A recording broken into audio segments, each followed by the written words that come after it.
Mr. Speaker, transforming the macro, small and medium enterprises, MSME economy. Mr. Speaker, this is going to help us and to tackle the key bottlenecks of MSMEs on limited access to credit. The government rolled out in November 2022 Financial Inclusion Fund, popularly known as the Hustlers Fund, with an initial target budget of 20 billion shillings in the current financial year, as an intervention to correct market failure problems at the bottom of the pyramid. This program aims to lift those at the bottom of the pyramid through structured products in personal finance that includes savings, credit, insurance, and investment.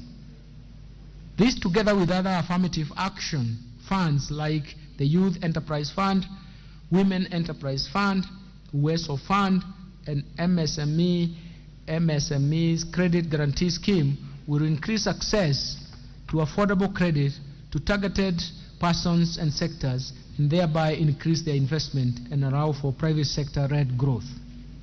To further support MSMEs, women, and the youth of this country, I propose to the National Assembly to effect an additional budget allocation of Kenya shillings 10 billion towards the Hustlers Fund, Kenya shillings 300 million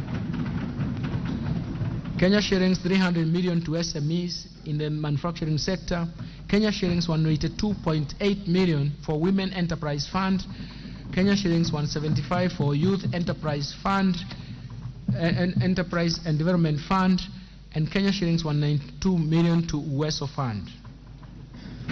These allocation will inevitably guarantee access to affordable credit to the hustlers, households, MSMEs, and therefore accord them an opportunity to make their rightful contribution to nation building. Let me turn to housing and settlement.